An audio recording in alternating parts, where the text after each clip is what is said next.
This is your community radio, 1116 DXAS, communicating Christ in our world. Ang oras sa buong Pilipinas, alas 7:05 na ng umaga. Alamin ang mga kaganapan at mga pinag-uusapan sa Zamba Sulta. Makibalita at makibahagi sa pagbabago at pag-unlad. Oras na, Zamba Sulta!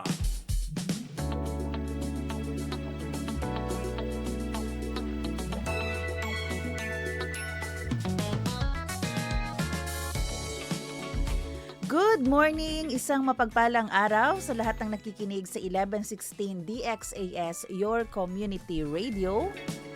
Buenos dias a todo, maayong buntag sa tanan. Isang mapagpalang araw po sa lahat ng ating mga tagapakinig sa radyo at Facebook. Kayo po ay nakikinig ngayon sa programang Oras na Zamba Sulta. At syempre ngayon po ay araw ng Thursday. Oo, hindi pa Friday Yung iba may feeling na Friday since Tuesday pa. Ngayon po ay araw ng Thursday, February 19, 2026. Muli kayo po ay nakikinig sa programang Oras na Zamba Sulta. Hanggang mamayang 8:30 ng umaga. Para yan sa isa't kalahating oras ng balitaan, impormasyon at inspirasyon.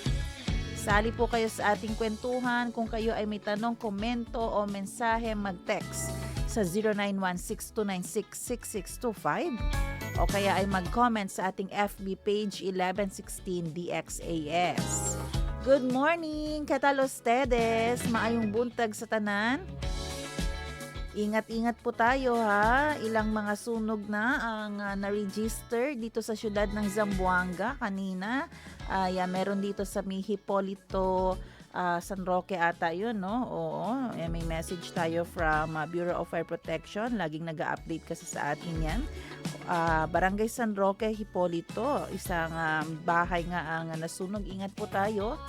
Oo, importante, laging mindful, no? Hindi pa alam kung ano ang sanhi nito. Pero yung mga basic lang naman lagi ang kailangan nating tandaan. Ang ating mga plug, ang ating kuryente, kung ikaw ay gumagamit ng LPG o kaya firewood, laging maging mindful na nakapatayan o kaya wala na sasaksakan para hindi po mag-cause ng fire incident, 'di ba? Kasi kahit na kukuha lang natin muli o naibabalik lang, napapurchase lang natin muli ang mga gamit natin, pero syempre malaking bagay na rin na tayo ay makatipid kasi kumpleto pa ang ating mga kagamitan. So ingat-ingat po, importante naman pag may mga ganyan naman na pangyayari ligtas ang lahat ng mahal natin sa buhay. So good morning. Again, early morning, mag-ingat tayong lahat sa ating pagbiyahe din. Oo, pag sinabing no left turn, wag nang mag-left turn. Oo, pero pag wala pa si traffic enforcer, sumunod pa rin. Na-realize ko nga kahapon, di ba? Kailangan talaga may traffic enforcer kasi pag wala talagang kahit ilang signages ang ilagay mo dyan sa harapan, pag mas easy sa kanya makarating sa area pag nag-left siya or nag-right kahit bawal, gagawin niya yan. No? Sinaga del gente, no? Kaya kailangan lagi may nagli-lead, may nagmamando para ma-observe natin ng mabuti. Uy, kagabi si Mayor ang galing ni Mayor Olaso. Nandyan siya banda sa Miputik, dyan banda sa amin. Oo, at nag-live si Mayor. Good morning po, Mayor Kimmer Adan Olaso. At sabi niya pa kagabi, doon sa mga hindi naman magle-left, kung galing ka ng city proper at dito ka na sa may parang Y, no? Or intersection dyan sa bandang Putik, si hindi to man left or hindi to entra para lungsuran, matuok ko pa fast lane sa Estaba Pueblo. Kaya to parte na right lane para dire-diretso to Divisoria. Hindi to mangkos na traffic. Oo, kasi 'di ba minsan naman tayo ginagamit natin yung fast lane kapag nakikita natin mas mabilis tumakbo yung nasa fast lane. O kasi habulin natin mamaya magra-right tayo. pero magkakos siya ng traffic. Ayan, mga little things na dapat natin sundan. Good morning sa lahat ng mga nagkakape, kay lolo, lola, ate, kuya, sa mga estudyante natin dyan papasok na, papunta na sa kanilang trabaho. Ingat po kayo. Huwag kalimutan ang inyong mga baon. Baka wala ka pang pamasahe. Mag-call help ka dyan mamaya. At good morning sa lahat ng ating mga driver. Ingat po kayo sa pagbabiyahe. Oo, kagabi din pala no, may report tayo na nakuha dito sa Mitig Balabag. Hopefully, na-rescue na siya, nahulog siya no, kay puminto sa Mitig Balabag para lang daw umihi, kaya lang nahulog si passenger sa may Pangpanghop at kagabi agad nag-conduct ng search and rescue. Ingat po tayong lahat at doon sa mga bus driver, mas maganda po kung be familiar sa places entering Zamboanga City para kung mag-request man si passenger na kailangan niya na talagang mag-CR, alam mo kung saan siya idadrop din, no? Kasi responsibility po natin yan. Sige po, oras natin ay alas 7:11 ng umaga. Ako po inyong mga kasama, Sara Mitulabing. Hanggang mamayang 8:30. Gusto ko palang batiin muna ng good morning, no? Kahapon kasi nakita ko yung feedback ng ilan sa ating mga listeners sa ating segment na Lingon sa Kaysaysayan. Good morning po kay Ma'am Ann de Jesus Ardina. Sabi niya pa napanood niya nga yung program natin na ONZ sa segment na Lingon sa Kasaysayan at Karunungan sa Kasulukuyan, yung Gombursa na episode with Sir Rovic Eslao. Hello po Sir Rovic. Oo, next week nako. Ang ganda ng topic natin about EDSA Revolution and Dia de Zamboanga at Artilim. Ang ganda din po niyan. So kung gusto nyong mapanood yan, like yung Gumburza, yan po yung episode natin nung mismong araw ng Chinese New Year, February 17. Ayan. Alam nyo po magandang ipanood nyo yan sa inyong mga estudyante. Oo, napaka-informative. Ang ganda din ng wisdom na pwedeng ibigay sa atin ng mga ng mga history natin ng ating kasaysayan. So good morning po at maraming salamat sa pagtutok na sa atin dito, no, lalo na sa ating Lingon sa Kasaysayan. Oras natin alas 7:12 ng umaga. Narito po ang ating weather report. Weather report.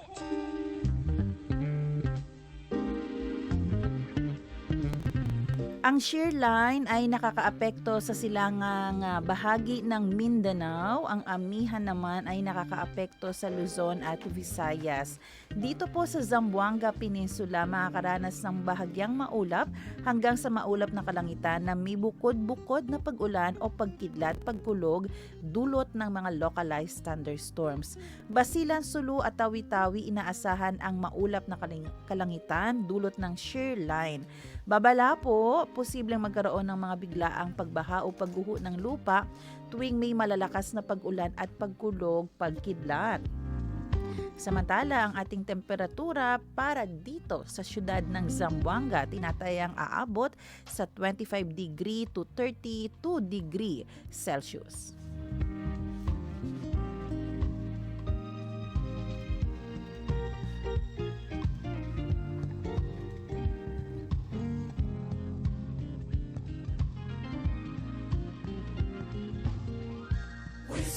Happy birthday to you, and may all your dreams come true. Happy, happy birthday.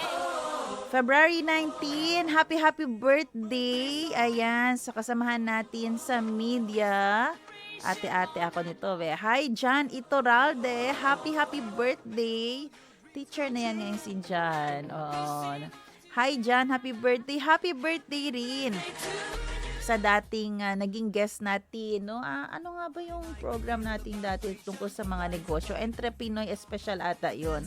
Kay Miss Joanna Chong Pagtalunan. Ang sarap ng mga dessert niya. Happy birthday po. Happy birthday rin kay Joy Sarte. Irene. Hi, Irene. Good morning. Happy birthday. God bless you, Irene. And sino pa? Meron pa ba? Ayan po. Sa mga may gustong batiin, ha? Mag-text 0916-296-6625. So sa mga nabanggit natin, happy birthday. Baka may mga nag-anniversary din yan. Happy anniversary po sa inyo. So, ayan. Bati ko na rin ito. From Ma'am Liliana Hunt, ayan ang kanyang pagkamusta. ¿Qué tal ustedes ali na mga pamilyares na barangay Pamukutan, Talisayan, Kabaluay, esta kita alegre masking cosa el sitwasyon. Con Diyos el esperanza y paz. Amen. Thank you po, Ma'am Liliana Hunt. Salita at tanong ngayon.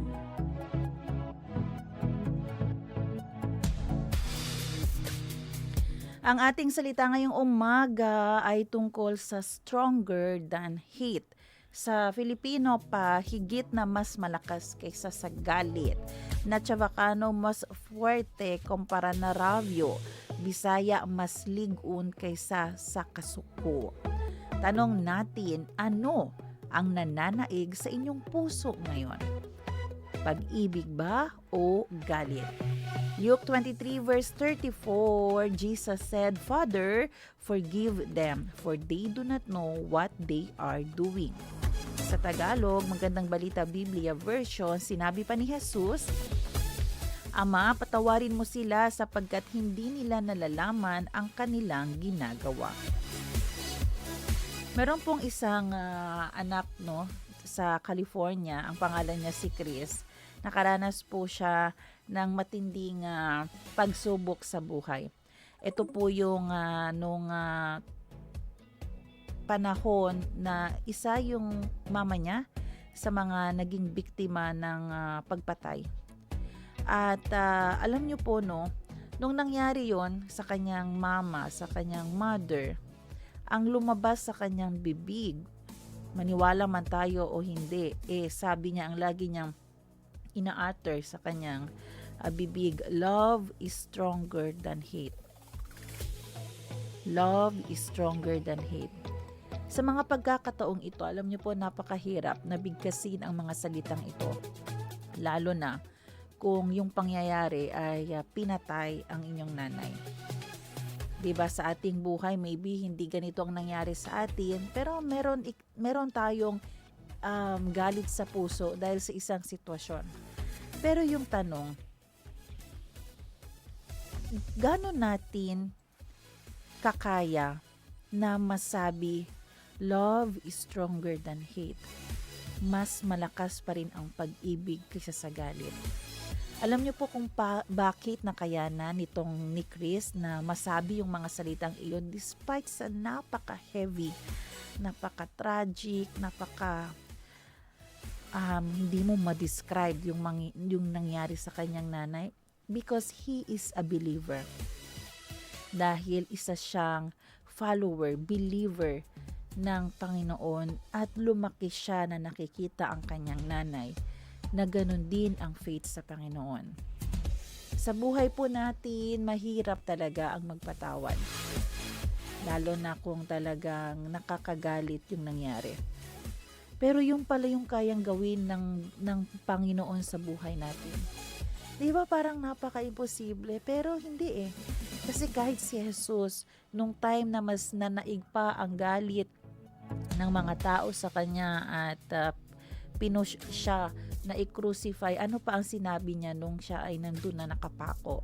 Father, forgive them, for they do not know what they are doing. Mahirap pero hindi imposible. Bakit posible masabi yung mga ganyang salita?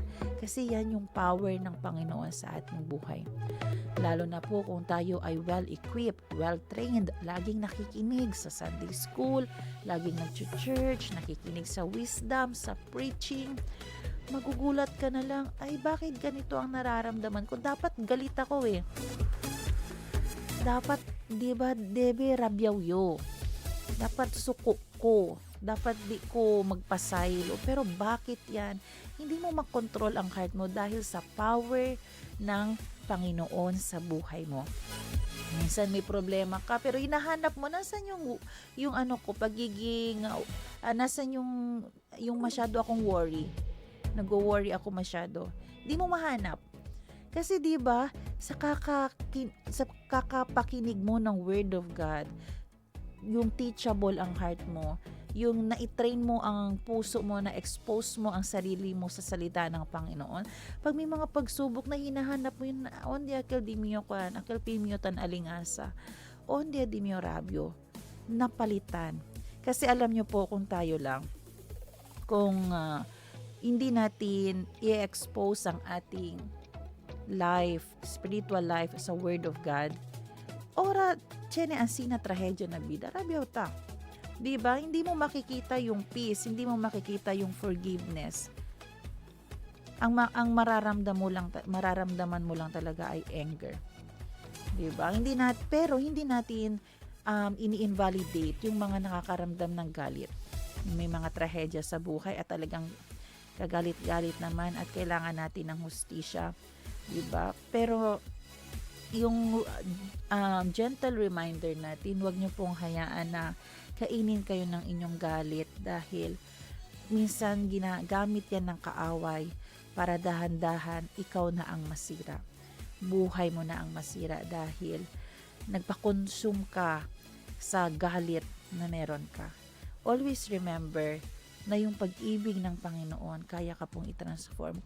Kung hindi mo na kaya ang galit mo, di ba, surrender it to God. Lord, ayoko na po nitong nararamdaman ko. Iba na ang nagagawa ko.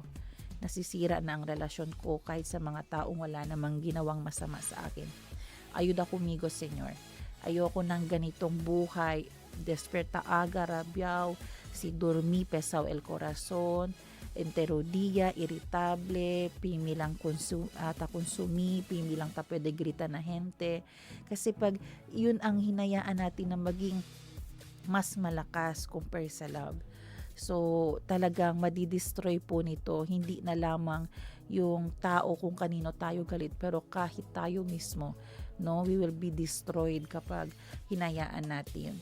So, ito ay isang reminder na kayang baguhin ng Panginoon ang puso ng tao.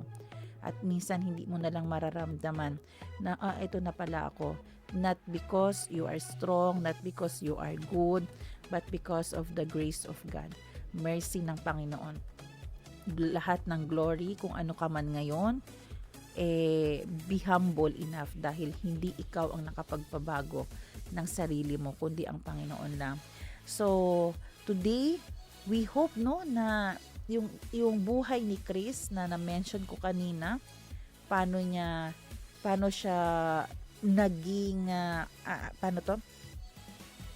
paano yung character niya nung may nangyaring masama sa mama niya, at kahit yung best example natin na si Christ, sana maging encouragement po ito sa atin that love can be stronger than hate. Let us just allow God na mag-rule over sa ating heart, na mag-reign sa ating heart. Hindi tayo dapat ang master. Si Christ na sa ating buhay. Muli, yan po ang ating salita at ngayon. Mga gawang kabutihan para sa bayan. Marapat ipamalita yan. Mabati ang mabuti. Kabataan ang pag-asa ng bayan. Yan ang mga katagang iniwan ng ating pambansang bayani na si Dr. Jose Rizal. Sa gitna po ng abalang kalsada kung saan puno ng mga sasakyang patuloy ang pag-andar, na videohan ng isang grupo na ng mga tatawid. Kabilang narito ang mga kabataang mukhang galing pa sa eskwela at sa di kalayuan ay ang isang matandang may tungkod. Habang ang halos lahat ng pedestrian ay nagmamadaling tumawid, nanaig ang tiyaga ng isang estudyante na tumulong sa matandang nagtatangkaring tumawid. Hindi naging alintana para sa batang lalaki ang init ng araw o ang pagmamadali ng mga kasabayan niya sa daan kahit pa ng mga sasakyan. Tinabihan niya ang matanda at maingat na sinabayan at bilis nito upang matiyak na ligtas itong makarating sa kabilang dulo ng kalsada. Kaya po mga kaagapay, ang simpleng kilos na ito ay nagpakita ng isang mas malalim na mensahe na ang kabataan ay hindi lamang ang kinabukasan, kundi pati na rin ang kasulukuyang pag-asa ng bayan. Huwag nating maliitin ang maliliit na gawa na kabutihan. Ang bawat simpleng tulong kahit gaano man kaliit ay nagdudulot ng positibong epekto sa iba at nagbubuo ng mas mabuting komunidad. Maging mapagmalasakit, mahinahon at handang tumulong sa kapwa sapagkat sa bawat mabuting gawa, tayo rin ay nagiging pag-asa ng bayan.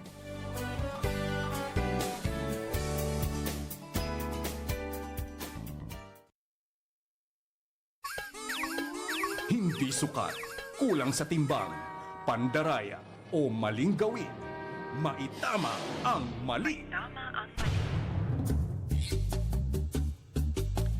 Sinermo na ng Land Transportation Office o LTO ang mga rider na nagpakitang gilas sa Commonwealth Avenue sa Quezon City, isa sa mga itinuturing na deadliest highways sa Metro Manila. Habang sakay ng mga motorsiklo, nag-ala Superman at gumawa pa ng mga stunt ang mga rider sa gitna ng kalsada. Sa 4 na rider, 2 ang menor de edad at isa lamang sa kanila ang may lisensya. Dahil dito, isa lamang ang nakumpiska ang lisensya habang ang mga menor de edad ay hindi makakuha ng lisensya sa loob ng 1 taon sa panahong umabot na sila sa legal na edad. Kaagapay, ito ay isang paalala na kahit gaano man kagaling o kaastig ang pakiramdam sa kalsada, ang hindi pagsunod sa batas at kakulangan sa kasanayan ay maaaring magdulot ng panganib sa sarili at sa ibang motorista. Tandaan po natin, ang tunay na kabataang pag-asa ng bayan ay sumusunod sa batas at nagpapakita ng tunay na tapang, hindi sa paggawa ng mali kundi sa paggawa ng mabuti at pagiging responsable sa bawat desisyon. Yan, kaya po sa ating mga kabataan, akin na syudad de Zamboanga, tiene también ansina. Hindi man tan ala Superman, pero akal ba si madrogada ya, taliya to kanila ta pwede uwi, tan drug racing. Dapat mag-implement ng strict curfew ang ating bawat barangay. Si alas 10, magronda talaga para noy alina kalsada. Bueno gani kinaputik ni may tanto tauwi. Antes ali tang karera gayon. Sa mga kabataan natin, mukhang cool lang po yan, pero delikado po yan. Maawa po kayo sa inyong mga magulang kasi pag madisgrasya kayo, masasaktan ng inyong mga magulang, masasaktan din ang kanilang bulsa. Lalo na 'di ba kung mahirap makapag-ipon ng pera, tapos ikaw ay hard-headed o pag disobedient po tayo, 'di ba ang sabi ng salita ng Panginoon, yung mga obedient, yun yung hahaba ang buhay kasi nakikinig man. Pero kung ikaw ay matigas ang ulo, kaya tayo minsan nadidisgrasya. Ikaw lang ba si akil taabla sila, noy daw kienta keda viejo si tapuma. Porque man, kay tamuri daw temprano. Por eso nital ka sa viejo. Kung tayo rin ay laging hindi nakikinig, pirmita eskapa, pirmitan motor, anong mangyayari sa atin? Darating talaga ang araw na matututo tayo in a hard way. Paalala rin sa ating mga SK, may nag-viral din last time. Pumunta sa isang store, nagbukas doon ng bibiling siopaw. Ang ginawa ng SK chairman, ianda agarato do kunel maga siopaw. Kabar na pamang kontento ay hinawakan din ang hotdog, yung mga binenta. So bilang isang opisyal ng barangay, lalo na para sa mga kabataan, wag po tayo laging for the content. Paalala po, 'di ba? Katulad niyan, yung paano natin makahandle yung bashing. Kita ko nga doon sa isang balita, 65,000 yung comments. So, kaya po kailangan natin maging mag-isip ng mabuti sa mga gagawin natin. 'Di ba? Para tayo ay makaiwas sa kung ano man mga kritiko. Lalo na kung ikaw ay may posisyon. At kahit walang posisyon, 'Di ba? Ikaw kabataan, hindi tayong mga sinali ko ang sarili ko. Hindi kita exempted. Si El Hente Chene ko na kanatong ko sa abla. Chene besgane, mas kinoy kita ko sa taas 'Di ba? Minsan nga okay na nga yung ginawa natin, walang masama. May i-comment pa rin ang mga tao. So what more kapag gumawa tayo ng hindi mabuti. Hindi naman yan to please people, pero para din yan sa iyo, 'di ba? As we want to please God. So kailangan maging mabuting halimbawa tayo. Kahit bata ka pa, pwede ka na maging mabuting halimbawa. Kagaya nung isang menor de ed, menor ba 'yon? Yung bata din na tumulong sa isang matanda na tumawid ng kalsada. Kaysa naman ikaw ay mag-ala Superman diyan sa kalsada.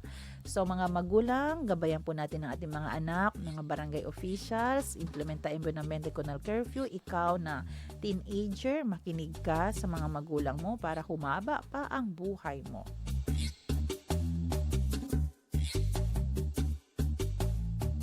Zambasulta Balita. Oras natin mga kaibigan, alas 7:30 ng umaga at para sa ating mga balita, meron po tayong bagong update kaugnay po sa patuloy na isinasagawang search and rescue operation ng ating mga Philippine Coast Guard dyan nga sa barko ng Alison na lumubog sa may Basila, no?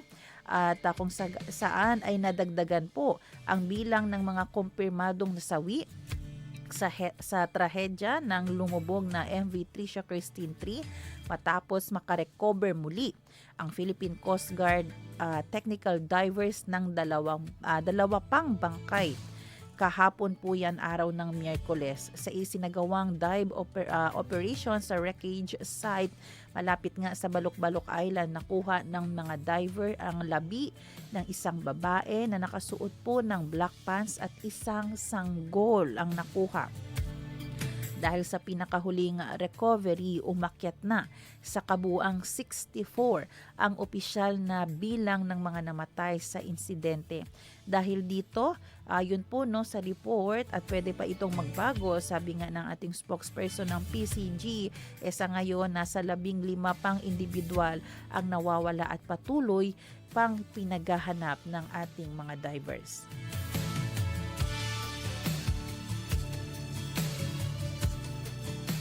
Zambasulta Balita. Samantala, kinilala na bilang si Judge Alberto Romuros ang isa sa mga bangkay na nakuha mula sa lumubog na sasakyang pandagat ng Alison Shipping Lines kamakailan. Sa tulong na suot na relo ng biktima, siya po ay nakilala ng pamilya at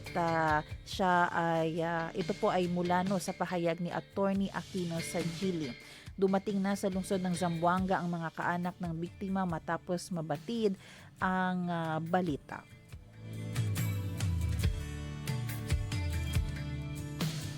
Zambasulta Balita. Nagpaabot na rin ng pakikiramay ang Korte Suprema sa pagpanaw ni Presiding Judge Alberto Orong Romoros ng Sharia Circuit Court o SHCC ng Holosulu. Si Judge Romoros ay kabilang sa mga pasahero ng MV Tricia Christine III na tumuob noong ika-26 ng Enero ng taong ito. At ayon sa tala, umalis ang hukom sa kanilang tahanan sa Balindong, Lanao del Sur noong January 23 para mag-report sa SHCC Kabakan. Mula rito, naglakbay siya patungong General Santos at Davao City bago lumipad patungong Zamboanga City. Sumakay siya sa nasabing barko patungong Holosulu para sa kanyang opisyal na tungkulin ng maganap ang trahedya. Bukod sa kanyang pwesto sa Holo, nagsilbi rin si Judge Romoros bilang acting presiding judge sa mga lugar ng Marawi City, Lanao del Sur, Kapatagan, Lanao del Norte, Kabakan, North Cotabato. Kilala siya bilang tagapagtatag ng Association of Muslim Advocates of Law o AMAL at naging aktibo sa pagbibigay ng libreng Sharia Bar Exam Review Sessions mula pa noong 2020. Isinusulong din niya ang pagpapatayo ng isang moske sa Balindong bago ang kanyang pagpanaw.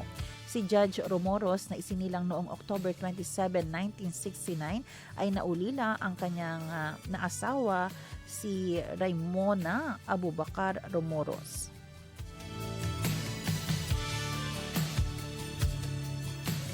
Zambasulta Balita. Binawian ng buhay ang isang 49 years old na propesor matapos po atakihin sa puso habang nagmamaneho ng kanyang motorsiklo sa tapat mismo ng barangay hall ng Baliwasan kahapon ng umaga. Kinilala ang biktima na si Professor Arvin Evangelista, residente ng Tumaga, Porcentro, dito sa lungsod ng Zamboanga. At ayon sa investigasyon, patungo na sana sa kanyang pinagtuturoang universidad ang biktima nang bigla itong makaranas ng hinihinalang cardiac arrest. Dahilan upang mawalan ito ng kontrol at matumba sa kalsada. Agad na sumaklolo ang mga barangay tanod at emergency responders sa lugar, ngunit idineklarang wala ng buhay ang propesor. Zambasulta Balita.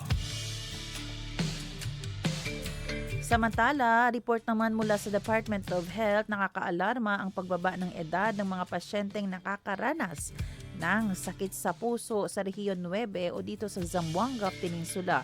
Ito po ay ayon sa Department of Health Region 9. Inihayag ni Dr. Dennis Antonio Dacayanan, ang OIC Chief ng Local Health Support Division, na kung dati ay mga nakatatanda lamang ang tinatamaan nito, ngayon ay marami na ring mga millennials ang dumaranas ng heart diseases. Sa katunayan, ang mga cardiovascular diseases tulad daw ng high blood, heart attack at stroke ang nananatiling pangunahing sanhi ng kamatayan sa rehiyon.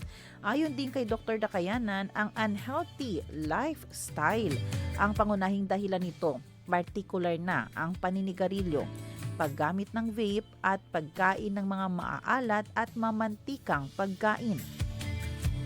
Dahil dito, pinaalalahanan ang publiko na ugaliin ang regular na pagsusuri ng blood pressure at blood sugar upang maagapan ang anumang komplikasyon.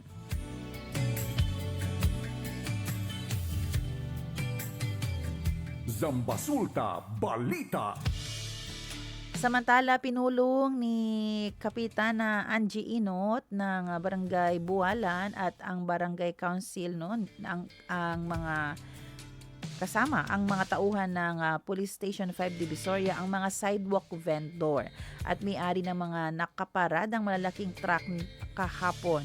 Layunin ng dialogo na ipatupad ang DILG Road Clearing Operations MC 2024-053, 2022-125 at 2020-145 na nag-uutos sa mga LGU na linisin ang lahat ng kalsada at bangketa mula sa anumang harang para sa kaligtasan ng mga naglalakad at maayos na daloy na trapiko.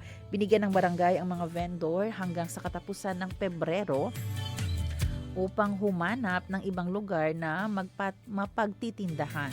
Binigyan diin ni Kap Inot na tungkulin lamang nilang sumunod sa batas at nakiusap sa mga apektado na makipagtulungan upang maiwasan ang anumang gulo sa oras ng clearing operations. Zambasulta Balita. Medyo delikado rin kasi yung posisyon ng ating mga vendors. Diyan kasi sila pumipwesto akil-aki entrada na Zambuod. Diba? Si Entra Tuol Ali, lampas un poco, nandyan yung mga balot vendors. Ngayon dumami na sila actually, no? Diyan. Prinsipya pa to aki parte na before dungkaan o talitambyan sila taman helera yata bende. While we want na matulungan kayo sa pagnenegosyo dahil extra income na rin yan at malaking tulong na rin yan, pero importante rin po yung safety hindi lang ng ating mga mamimili, no, ng ating mga customer. Safety nyo rin po kasi kayo po ay nasa kalsada at alam nyo naman po hindi natin matansya ang disgrasya. So kawawa, 'di ba? Lalo na pag may mga truck na walang control, yung preno nila bigla, hindi nila makontrol, yung pinaka magandang gawin nila talaga ay gumilid. So kung nandyan po kayo, kawawa po kayo. So hopefully makahanapin po kayo ng inyong pwesto kung saan mas magandang magbenta at hindi naman mawala ang inyong income, no? So ang importante mahirap man pero sundin po natin ang ating mga batas. Sabi ko nga kahapon, yan ay for our protection. Zambasulta Balita. Patay ang isang pamangkin ni Sharif Agwak Mayor Ahmad Ampatuan Sr. habang sugatan naman ang kapatid nito at isa pang kasama matapos tambangan ng mga armadong lalaki sa gitna ng highway nitong Martes ng umaga. Kinilala ni Police Captain na Steffi Salunggiit ang nasawi na si Dato Morsid Ampatuan na siyang nagmamaneho ng sasakyan nang maganap ang krimen. Ang mga sugatan naman ay kinilalang sina Yasser Ampatuan, 49 years old, kapatid ng alkalde, at si Lemon Bangen, 36 years old. Batay sa ulat ng Police Regional Office Bangsamoro Autonomous Region o PROBAR, bandang alas 11 ng umaga noong Martes nang tapatan ng isang puting minivan na walang plaka ang sasakyan ng mga biktima at pagbabarilin ang mga ito gamit ang matataas na kalibre ng baril. Nagawa pang makarating ng mga biktima sa isang army checkpoint sa Datu Unsay bago isinugod sa ospital kung saan idineklarang dead on arrival si Morsid. Ito na ang ikalawang insidente ng pag-atake sa pamilya ng Ampatuan sa loob ng maikling panahon matapos makaligtas si Mayor Ampatuan Sr. sa isang rocket-propelled grenade or RPG attack noong nakaraang Enero 25. Kasulukuyan pang inaalam ng pulisya ang pagkakakilanlan ng mga sospek at ang motibo sa likod ng pananambang. Zambasulta Balita. Higit sa 1,300 na mga regular, casual at job order na empleyado ng pamahalaang panlalawigan ng Basilan ang makakatanggap ng 10,000 pesos Ramadan bonus kasabay ng maagang pagpapalabas ng kanilang mga sweldo. Ito ang inanunsyo ni Basilan Governor Mujib Hataman at kung saan naganap ang anunsyo noong Lunes ng gabi sa gitna ng kanilang switch-on ceremony ng Ramadan Mubarak Lights sa Basilan Government Center, BCG. Ayon pa sa gobernador, unang ibibigay ang mga sweldo upang magamit ng mga empleyado habang ang bonus naman ay nakatakdang i-release pagkalipas ng 2 linggo. Pinayuhan din ni Hataman ang mga kawani na gastusin ang kanilang matatanggap na pera sa matalinong paraan. Bukod sa pinansyal na tulong, inanunsyo rin ng gobernador na magkakaroon ng mga aktibidad at mga papremyo sa BGC sa buong buwan ng Ramadan na nagsimula na noong February 18 kahapon. Kabilang sa mga naghihintay na papremyo ay bigas, cash, mga motorsiklo at iba pang kagamitan.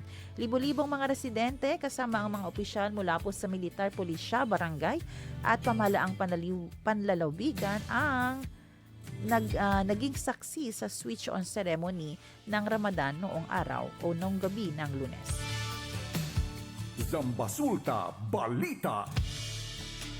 Samantala, formal nang sinimulan ng TESDA ang paghahanda para sa World Skills Philippine 2026 sa pamamagitan ng kauna-unahang Technical Committee meeting na ginanap nitong Pebrero 11 hanggang 12 sa lungsod na ito.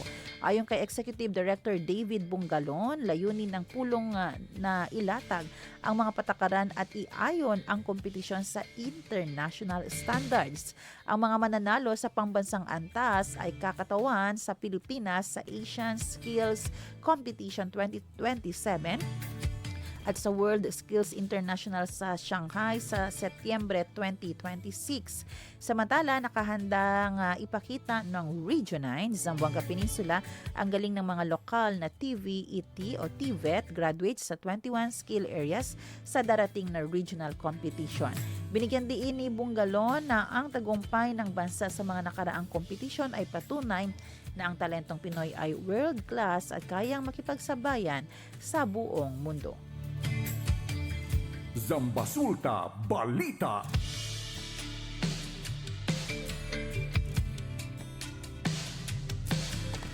Samantala, muli pong paalala sa mga gustong mag-donate ng dugo, may gagawin po na bloodletting activity ngayon ang Philippine Red Cross kasama ang Zamboanga Preciosa Lions Club dyan sa Petit Barracks ngayong araw na ito, 8 a.m.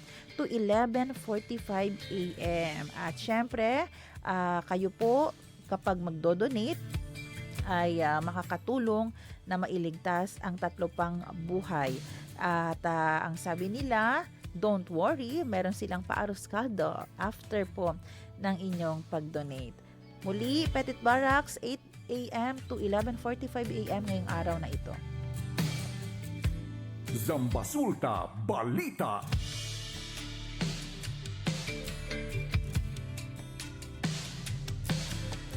Samantala, special program for employment of students. Ito po ay summer job. Ang registration, slot number 501 to 1000, ay magaganap po sa February 21, 2026, Saturday, 9 a.m. Kailangan nyo lang po dalhin ang inyong valid ID. Pumunta sa Public Employment Service Office, Peso, sa may J.S. Alano Street, Sunken Garden, Zamboanga City.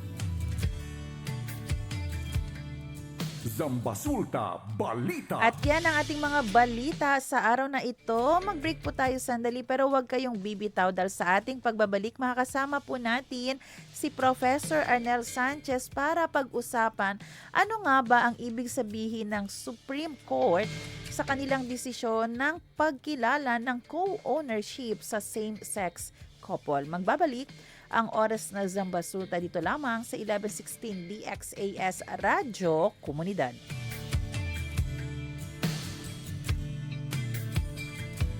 Oras na Zambas.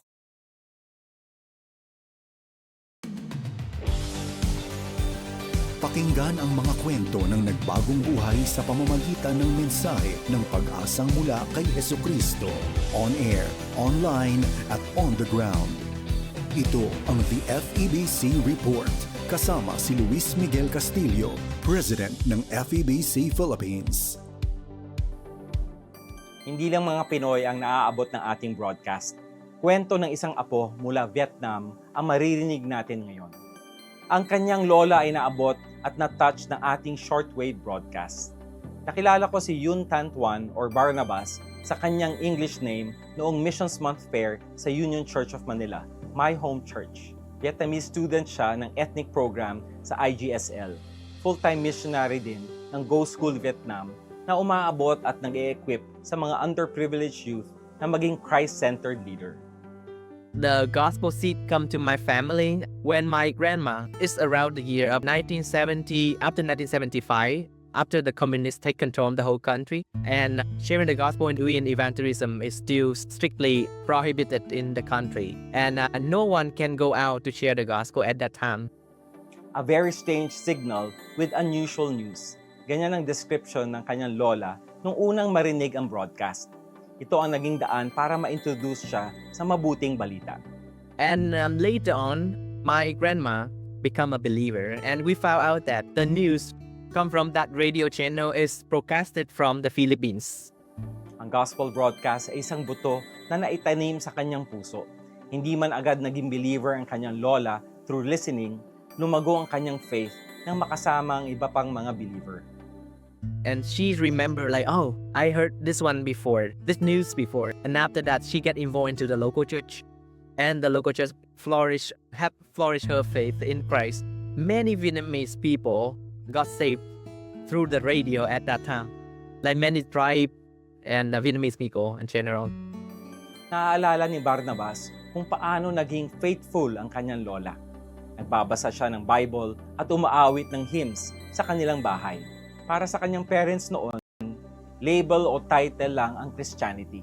Ang steadfast faith ng kanyang lola ang naging dahilan para magbunga ang kanilang paniniwala. Ginabayan niya ang pamilya toward a genuine relationship with Jesus Christ. Indeed, God's work can reach well beyond such small beginnings. Sa Pilipinas, higit 40 ethnic languages ang inaabot ng ating shortwave broadcast. Ang ilan sa mga ito ay targeted sa Vietnam. Ang bawat broadcast ay parang buto na itinatanim sa puso ng bawat listener. Tumatanggap sa pananampalataya, tanim na rin sa iba. nangyari sa pamilya ni Barnabas. Ng persecution and political restrictions, we take heart, for Jesus has overcome the world. Sabi sa 1 Corinthians chapter 3, verses 6 to 7, ang Diyos ang nagpatubo at nagpalago. Hindi ang nagtatanim o nagdidilig ang mahalaga, kundi ang Diyos, sapagkat Siya ang nagpapatubo at nagpapalago. Hindi man natin makita ang growth immediately, but when we faithfully sow God's Word, we can be sure that it will accomplish what He pleases and will prosper where He sends it. Mission natin na gumawa pa ng mga programa na puno ng gospel seed na aabot sa loob at labas ng bansa. Kung aming mga programa ay nakatulong sa growth ng inyong faith, we'd love to hear your story. I-message mo kami sa FEBC Philippines Facebook page o mag-email sa info@febc.ph. To support FEBC's gospel broadcast and bring hope to more people, please visit febc.ph/give. Hanggang sa susunod, ako si Luis Miguel Castillo para sa The FEBC Report. Take care and abide in Christ. Napakinggan mo ang The FEBC Report. Para maging updated sa ating stories online, mag-subscribe na sa ating YouTube channel at i-follow ang ating Facebook at febc.ph.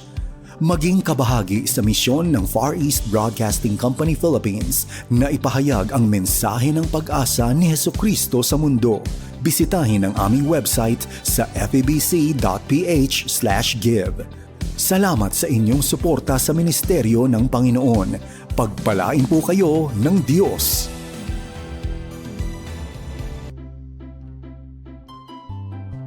Sabi ba tu, ay pwede kita ibita con el desgracia na kamino? Si pirmi kita akorda con el blow bagets. Si kuya, memorial lang pirmi con el blow bagets. Akorda lang pirmi checkya con el? B. Brake. Asigura que justo el level del brake fluid, chequea también con el brake pad y gas pedal. L. Lights. Antes de man viaje, checkya anay si embanamente todo el magaluz. O.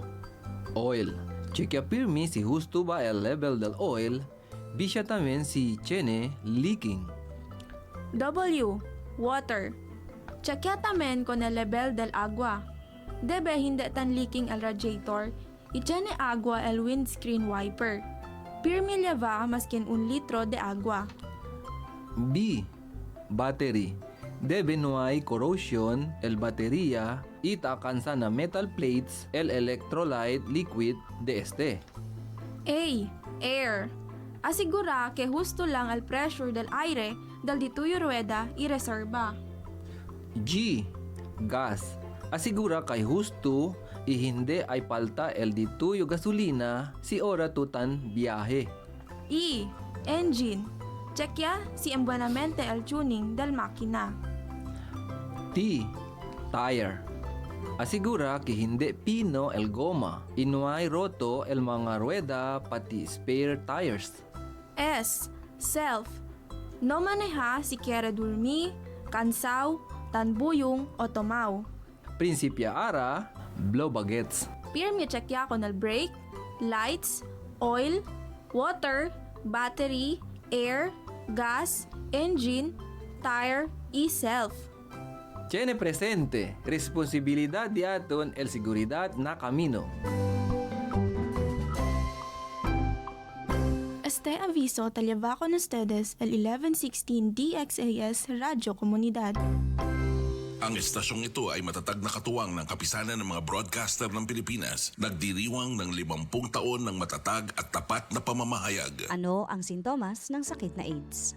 Paulit-ulit na lagnat, mabilis na pagbaba ng timbang, labis at hindi maipaliwanag na pagkapagod, matagal na pamamaga ng lymph glands, mga sugat sa bibig, anus o ari, pneumonia at iba pang impeksyon sa baga, diarrhea na tumatagal ng higit sa 1 linggo, red, brown or purplish blotches sa balat, nawalan ng memorya, neurological disorder at depression. Kung ikaw ay may pagdududa sa iyong health, agad na pumunta sa pinakamalapit na health city office upang magpa-test para sa HIV status. Ang paalaalang ito ay hatid sa inyo ng Department of Health at ng Far East Broadcasting Company Philippines. Oras na, Zambasulta!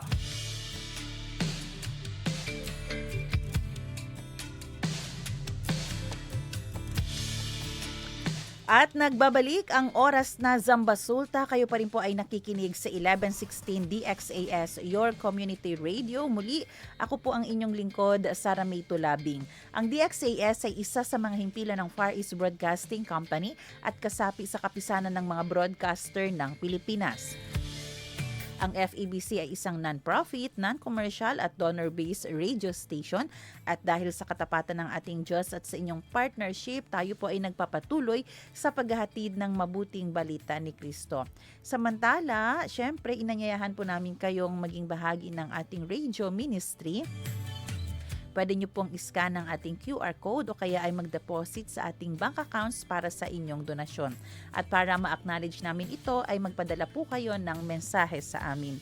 Muli, maraming salamat sa inyong partnership at God bless. Oras natin mga kaibigan, alas 7:55 ng umaga. At good morning kay Ma'am Mife. Sabi niya pa, good morning Ma'am Sara. Kay Ma'am Liliana Hunt din, ito ang kanyang reflection sa ating salita at tanong ngayon na segment, sinuway kita conoce iuwi el mga enseñanza de Jesus para tiene buen relasyon na otros, difícil kita perdona, resapimi que Dios cambia. O aseblando el corazón para el fuerza del Dios ay dale sinti na corazón el perdón y amor por otros igual el perdón niya dale kanaton el Dios.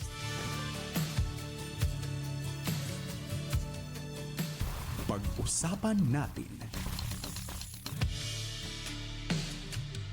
Ngayong araw, may isang mahalagang usapin na lumabas po sa ating kataas-taasang hukuman o Supreme Court. Ito ay tungkol sa karapatan sa ari-arian o property ownership. Bagaman tayo ay nananatiling malinaw nananatiling malinaw ang ating paninindigan at ang ating batas na ang kasal ay banal at para lamang sa lalaki at babae, may mga bagong desisyon ang korte na dapat nating maunawaan bilang mga stewards o katiwala ng ating mga ari-arian. Ito po ay ang pagkilala nga sa co-ownership o hatian sa ari-arian ng mga same-sex couples base sa kanilang aktual na kontribusyon.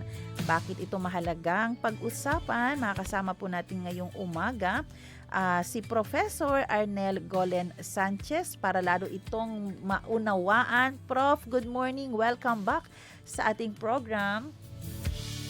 Good morning, ma'am. Good morning sa ating taga-pakinig. Na-miss ko kayo. Medyo ilang weeks tayong hindi nag-meeting. Anyway, ma'am, it's nice to be back. Batiin ko lang, ma'am. Unahin ko na yung aking kuya, belated happy birthday.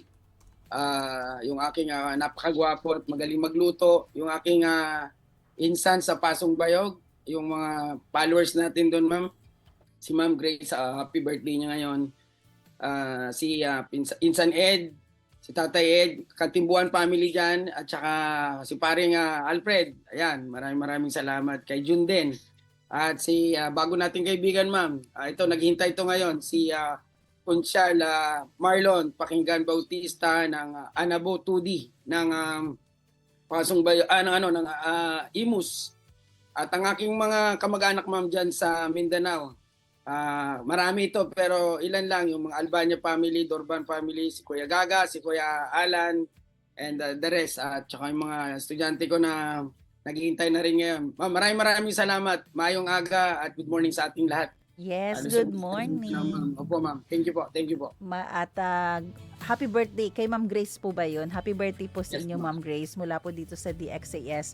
Eto nga po, Prof, nung kamakailan nga lang ay naglabas po ng information or sabihin natin na issue ang Supreme Court tungkol po sa desisyon sa pagkilala ng co-ownership sa same-sex couples. Una po sa lahat, medyo may mga nalilito po sa ating mga netizen kung ano ang ibig sabihin ng Supreme Court. Yung iba po ang pagkakaintindi nito na parang kinilala na ang same-sex couples. Prof, pwede nyo po bang ipaintindi po sa amin ano po bang ibig sabihin ng sinabi ng Supreme Court na kinikilala na ang co-ownership pagdating sa same-sex couples?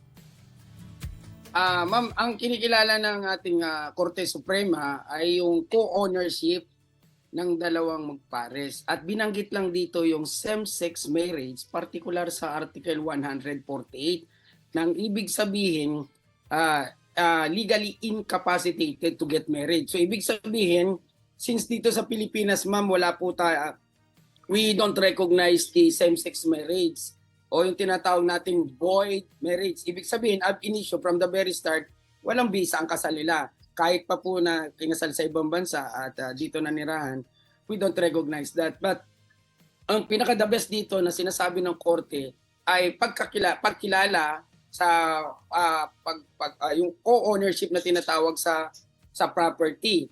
At binanggit nga po dito yung same-sex marriage. No, doon sa Article 147, ma'am, hapyawan ko lang din. Same-sex May couple. pagkakaiba ito, ma'am. Kasi ma'am, yung sinabi ng Supreme Court, ito ay apply sa mga legally incapacitated to get married. So ibig sabihin, hindi pwedeng ikasal kasi nga, ito yung mga dahilan. Yan, same-sex marriage, hindi po yan legal dito sa Pilipinas. Paras minor, hindi rin po pwede yan. Tapos yung isa, kasal na. At niloloko niya lang yung kapartner niya. They are living together. Yung mga magkaibigan na matagalan na magkasama. Yun po yung mga sample ng mga legally incapacitated to get married. Samantala, yung naunang Article 147, they have what we call legally capacitated to get married. Ibig sabihin, ma'am, pwede silang mag-asawa, but they are living together. No, ma'am? At ang sabi ng batas, pagka they are living together, it is presumed na yung kanilang property, they own it equally. Equally, ma'am, yun. Kahit yung isa nagtatrabaho at yung isa nasa bahay lang, ay sabi ng batas, it is presumed, pinagpapalagay na ito ay tinatawag na equal yung kanilang co-ownership sa kanilang mga property. Yes, ma'am. Kasi doon naman sa kabilang banda, sa same-sex marriage, ma'am, to be specific, ay sinasabi ng batas na depende doon sa tinatawag nilang actual contribution. Halimbawa, si lalaki 1 ay nag-contribute ng 40% sa kanilang property. Si lalaki 2, same-sex marriage, ma'am, ay nag-contribute ng 60%. So yun po ang kanilang, they will own that property according to the percentage respectively. So 40%, the other 160. Ngayon, pag hindi na patunay, ay wala silang maipakita, ma'am, ng mga non, it is presumed also that they own the property equally. Equally, lalo na pag nag-break up. O yan, ma'am, kadalasan, minsan, naghihiwalay. So ito pinipresume na kailangan meron patunay, no? Mga resibo, mga kung ano man yung tinatawag natin preponderance of evidence in the eyes of civil code, no, ma'am, na may contribute sila. Depende doon sa contribution pala nila, ma'am, brother. Opo. Okay, so ibig sabihin, Prof, ang gustong i-point out dito ng Supreme Court ay hindi tungkol sa pag-legalize na ng same-sex couple. Pero yung tungkol lang pala sa pwedeng naging karapatan ng bawat individual doon sa relationship kapag sila ay naghiwalay na. At dito natin makikita kung ano ang pinagkaiba ng kapag talaga kayo ay kasal dahil mas powerful ito dahil kung halimbawa man, pero wag naman sana, ay maghiwalay ang mag-asawa na lalaki at babae, sa kanila ay equal po ang hatian, 50-50. Well, dito po sa sinasabi nyo kanina na live-in or same-sex or kahit magkaibigan, Prof, no? Pag naghiwalay, halimbawa, nagsama sila sa isang bubong, dumating ang point na maghihiwalay, hindi ang kanilang share ay katulad ng married couple na 50-50. Ito pala ay according sa contribution nila. So kung halimbawa itong isa, si A, ay nag-contribute ng 50%, ng 30%, ang isa ay 70%. So hindi pwede mag 50-50 sila sa bagay na iyon. Dapat kung Ma'am. kung 30 ka lang, 30 lang. Kung 70, 70 lang. Tama po, Prof. Tama po kayo, ma'am. Tama. Dagdag ko lang, ma'am, doon sa naunang Article 147, ang sinasabi ng batas dito, ma'am, legally capacitated. Ibig sabihin, pwede silang ikasal. Kaya lang, ma'am, yung tinatawag natin, they're just living together as husband and wife. No? Actually, applicable din dito, ma'am, yung same-sex marriage. Ano po, kaya lang, in-specify talaga ng Korte Suprema yung Article 145 na including, sabi rito, including legally incapacitated, ma'am, ulitin ko incapacitated to get married, including same-sex marriage. Pero dun sa nauna ay capacitated naman to get married. No, ibig sabihin, walang maghahadlang na pwede silang magpakasal or void marriage. So, yun ang sinasabi nun, ma'am. So, ibig sabihin, meron tinatawag dito, ma'am, na industrial contribution. Hindi man siya nagko-contribute ng pera, pero may effort siya. Sample, siya yung nangangalaga ng bahay, siya yung nangangalaga ng mga anak. Kahit wala siyang mai-contribute na pera, it is considered as industrial contribution, ma'am. So, therefore, equally divided pa rin yung tinatawag na co-ownership with regards to the property, ma'am. Opo. Sa ano po yan? Sa married couple po yan? Hindi, ma'am. Kahit- Hindi sila, ma'am. They are just also they are live-in. legally legally capacitated to get married. Pwede silang mag-asawa, ma'am, kaya lang hindi pa sila nagpapakasal. And they are just living together as husband and wife. So kinukonsider na nila yung sarili nila na mag-asawa na out of wedlock. Ibig sabihin, ma'am, hindi pa rin kasal. Yun po. So kasi pagkasal ay it is considered what we call the conjugal property, ma'am. Opo, kasi mayroon nga po tayong definition na dyan ng marriage under the family code. Bakit po kaya, Prof, mahalaga na maging malinaw po ito doon sa mga ganitong couple, live-in, same-sex, at kahit po doon sa mga magkaibigan lamang na nakatira sa isang bubong? Bakit Actually, kailangan ma'am, malaman? Mayroong general na batas na under the civil code doon, lalo na yung Article 19, ano? Sabi doon, every person must, and the exercise of their rights and duty, act with justice, observe honesty and good faith. So ibig sabihin, ma'am, in short na, para hindi masyado mag-technical, ibigay kay Pedro ang kay Pedro. Ibigay kay Juan ang kay Juan. Huwag tayong masyadong abuso sa karapatan natin na porke namatay yung ating kapartner, di naman tayo kasal, yung property niya atin na rin. No, it's not. Bakit? Meron isang Latin word na phrases na sabi, nemo cum alterios detrimento prutes, which means no person shall enrich himself at the expense of other. So hindi mo naman pag-aari tayo na actual. Wala ka naman legal rights over the property. So you cannot own that property. Ang mahalaga malaman ng ating mga kababayan na kunin mo lang yung iyo. Huwag mo kunin yung nasa partner mo, lalo na't naghiwalay kayo. Yun, ma'am. At ang pwede mong naibigay yung property niyo doon mismo sa magulang or sa anak nung kapartner mo. Diba? May anak sa labas siya. Yun. O kaya naman, may legal marriage, may legal wife siya. Okay, legitimate wife or husband. Doon po yun ibibigay. Kasi pag nanloko ka, under this Article 19, in bad faith ka, mapupurpit ang contribution mo. Mapupunta po yan doon mismo sa partner mo or sa anak nyo. Yung sa anak nyo. Kung hindi naman, mapupunta doon sa original na asawa yung property dahil nanloko ka. You are in bad faith. Opo, ma'am. What if po yung case, halimbawa po, mag-focus po tayo siguro sa parehong same-sex tsaka po dito sa live-in. Kasi parang one group po sila, no? Hindi pwedeng maikumpara ang kanilang share na pwedeng makuha like sa married couple, legally married. What if po namatay po ang ang partner nila? Paano po yun?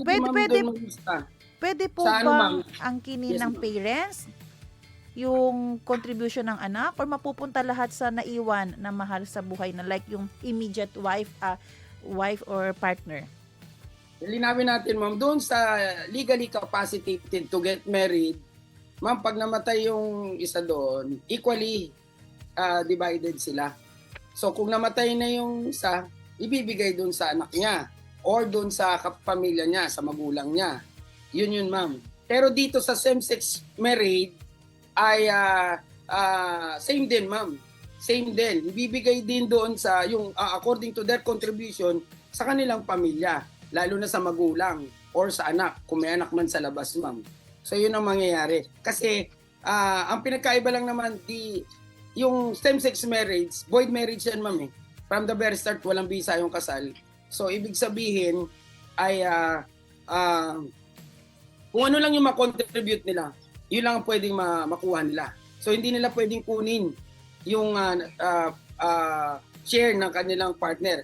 Ganon din, ma'am, sa meron naman kayong capacity to get married at namatay yung kapares mo. So ibibigay yun sa pamilya, ma'am. Opo, yun ang mangyayari. Ito po ba, Prof, na inisyu ng Supreme Court? Bago po ba ito? Or matagal na po ito? Kailangan lang ma-emphasize muli.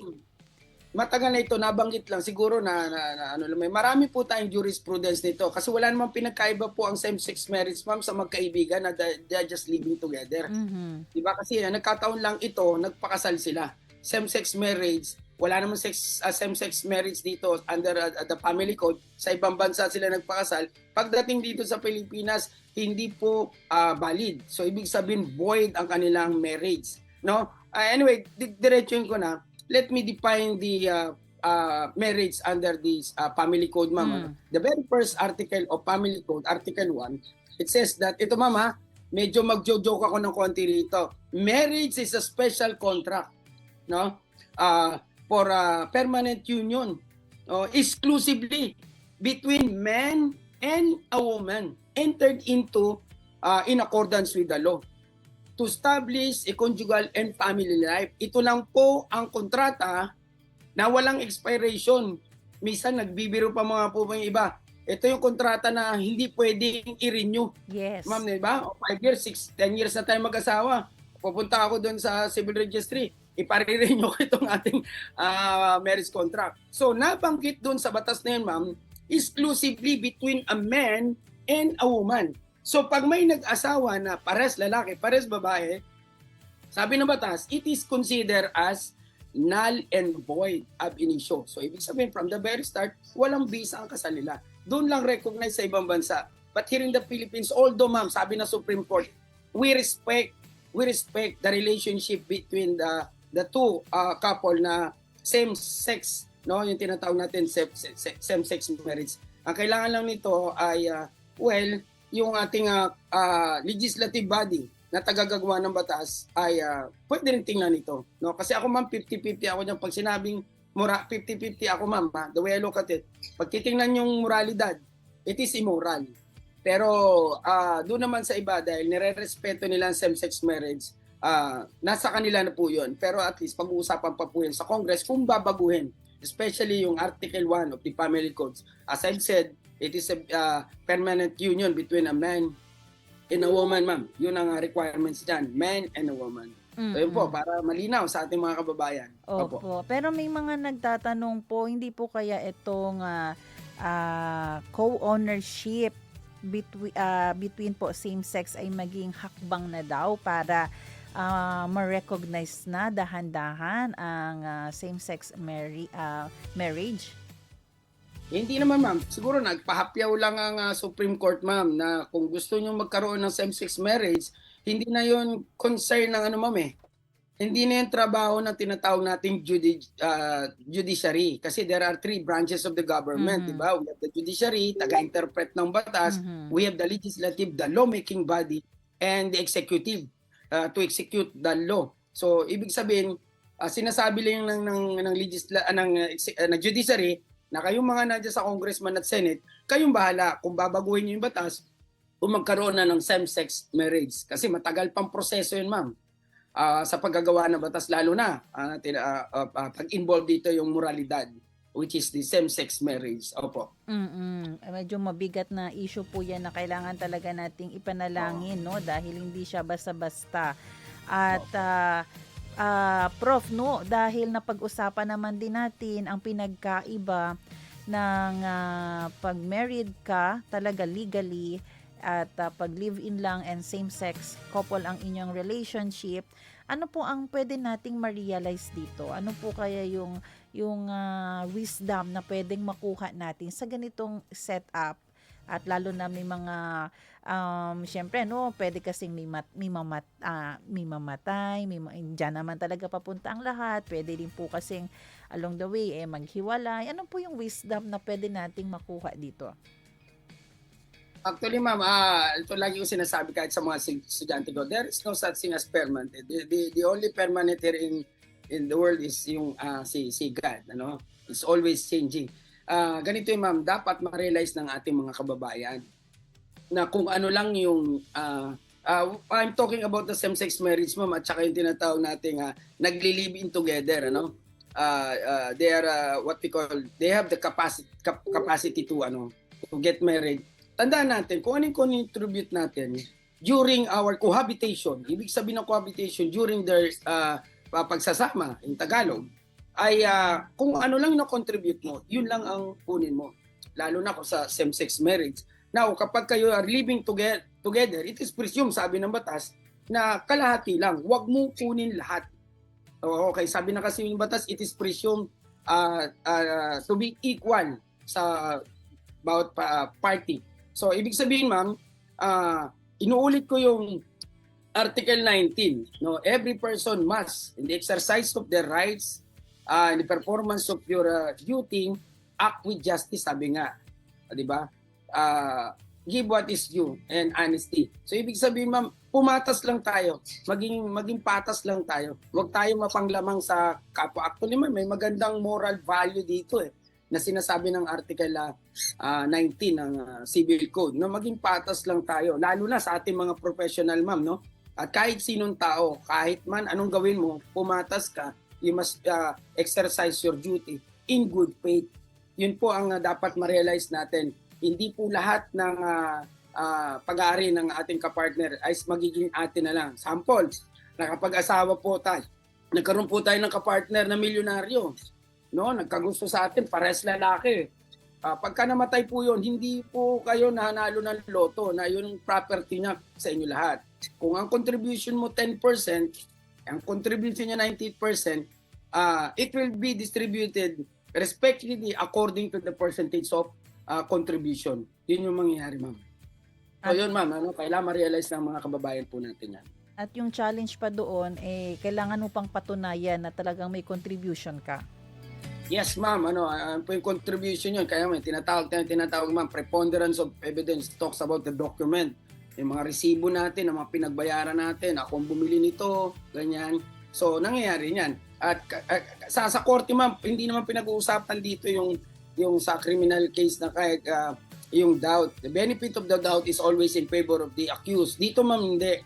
No, ang pinag-uusapan dito, pag malinaw ang dokumento mo, na pag-aari mo yung contribution mo yan, ayun yung na-contribute mo. 10% man yan, 90% man yan, yun ang ibabalik sa iyo, ma'am. At yun lang din ang dapat kunin mo kung ano yung na-contribute mo. So yun ang challenge din, ma'am. Mau, pag hindi mo napatunayan yun, ang sabi ng batas, it is presumed equally. Equally, ma'am. Equally own, co-ownership. Hindi mo kasi napatunayan. So, since nagsasama po yan, yung tinatawag natin cohabitation, ay pinipresume ng batas. Equally divided po yan. Lahat ng property sa dalawang partido. Yes, ma'am. So malulugi yung malaking may kinontribute. Like for example, 90% ang contribution niya pero hindi niya napatunayan.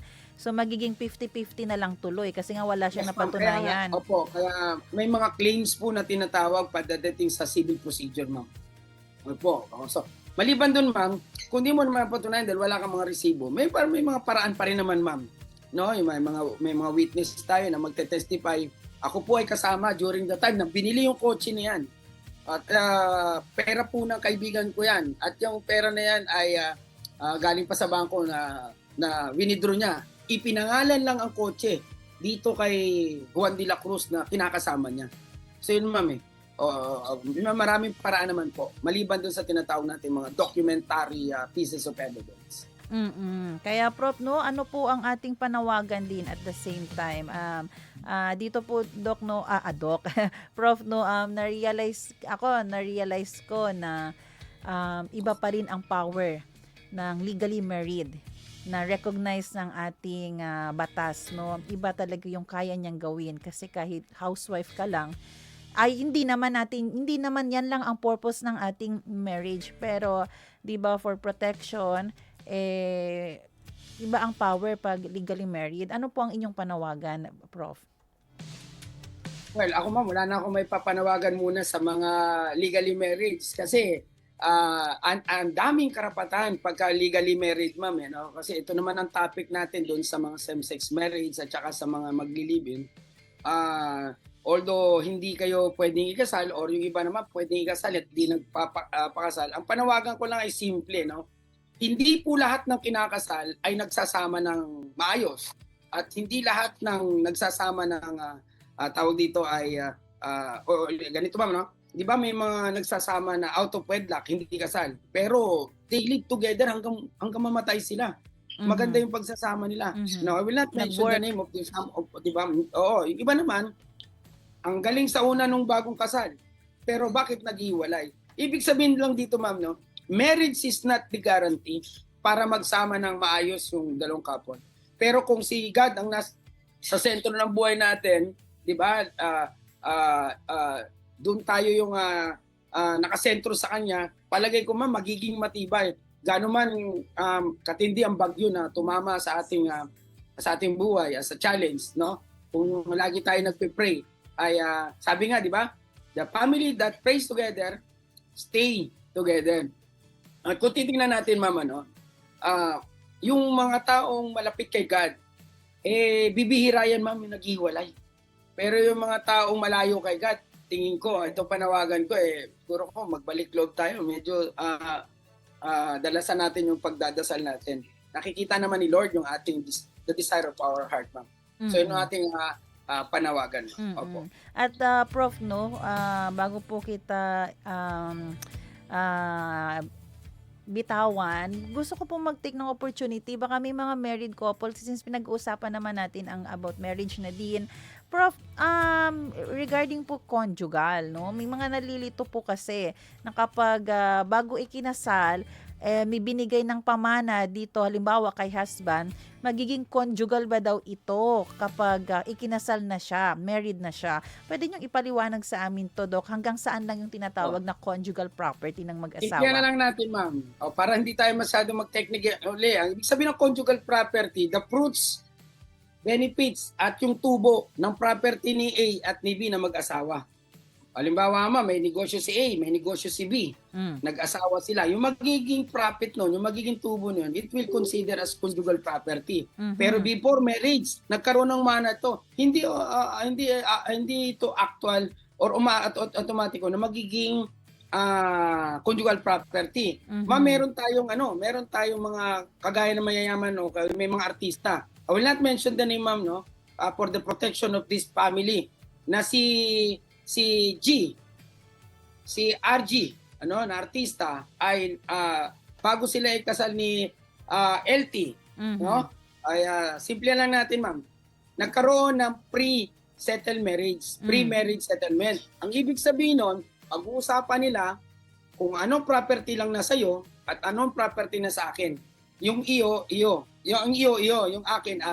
Before marriage. Pero ang conjugal property doon, kung anong tutubuin at kikitain ng property mo at tutubuin at kikitain ng property ko, it will consider, ma'am, as yung tinatawag nating conjugal property. Kagaya ng mga sweldo natin, yung mga pinaghirapan natin sa business natin, that will form part of as a conjugal property. At may bahagi po doon yung ating mga anak. No? Kaya kahit anak ka sa labas, meron po nga tinatawag na inheritance. Yun, ma'am, yung law of succession. So magkaroon tayo minsan, ma'am, ng ganitong segment para at least mas malinaw. Ito yung tinatawag natin conjugal property pagdating sa mana at pagdating sa hatian ng kahit na sa tawag dito, mga anak sa labas. Yun, ma'am. So ano ang karapatan ng kabit? Ano ang karapatan ng legal husband or wife? Ayun, ma'am. Hintayin natin yung part po ng batas po yan. Yes, ma'am. Salamat din po sa tanong niyan. At least nabigyan natin ng konting idea yung ating mga kababayan, ma'am. So malinaw ngayon, kung halimbawa ikaw ay single pa that time, may nakuha kang lupa mula sa mga magulang mo, pag ikinasal ka na, hindi yun lupa na rin ng asawa mo. Pero kung Yes, ma'am, ano kasi man that's- ang naging profit Yes, noon, yun ang pwede yung paghatian. Pero yung halimbawa, nagpatayo kayo ng negosyo, yung profit nun, yun ang pwedeng maging conjugal. Pero yung lupa itself, Prof, tama po, hindi pwedeng maging Yes, ma'am. conjugal Oo. ng Kasi, ma'am, husband or wife. Oo, napaka-unfair naman, ma'am. Diba? Pero, ma'am, since naman na yon, yung mga anak, pwedeng Pwede. anak. Kasi may tinatawag tayong law of succession. Oo. Kung walang anak, babalik sa magulang. Opo, oo. Oo. Ganun Pero naman pag pareho nang wala, si husband na ang last. O mga kapatid. May kapatid pa, ma'am. May kapatid. Oo, matagal po. Oo. Law of Ayan po. succession pa rin yan, ma'am. Opo. Kaya Ay. nga mahaba ito. Actually, ma'am, kung ang criminal law ay 365 articles ng crime, no? Ay ang civil code, ma'am, ay that's more than 2,000 article. So yung ating pinag-uusapan, ma'am, actually dalawa nga, isang family code at saka isang civil code. Ayun, so sobrang haba nito, ma'am. Opo. Ayan. Pero maraming salamat, Prof. Nako, ang linaw po ng ating paliwanag. Sana po naintindihan natin. Yung point po natin dito, gusto natin ituro yung karapatan po ninyo. No? Kahit iba man ang ating pananampalataya, iba man ang ating pinaniniwalaan, pero dito sa ONC, we would like to give you a clear definition po ng mga karapatan ninyo, rights ninyo. And along the way, we are praying na i-guide kayo ng Panginoon. Prof, maraming salamat. Nako, hanggang sa Yes, ma'am. muli po, Oo, Prof. Salamat sa patuloy na pagtitiwala niyo sa inyong lingkod, ma'am, as a founder and as National Director ng Social Justice Educator of the Philippines, ma'am. Maraming salamat. Mabuhay po tayo. Yes. Happy New Year. Belated Happy Valentine's, ma'am. Opo.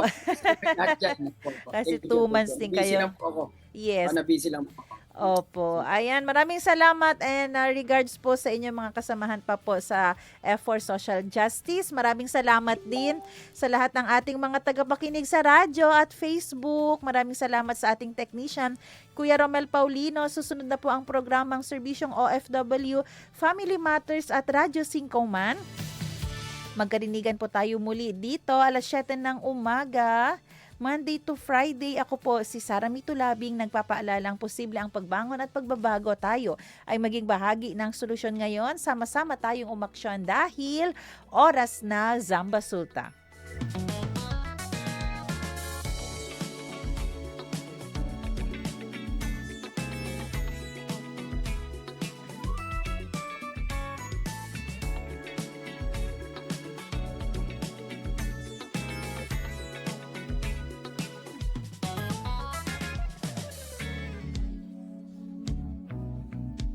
Oras na, Zambasulta! Inyong napakinggan ang programang Oras na, Zambasulta. Para sa mga komento, mensahe o suhestyon, tumawag o mag-text sa 0916-296-6625 o sa 0998-844-1410. Paano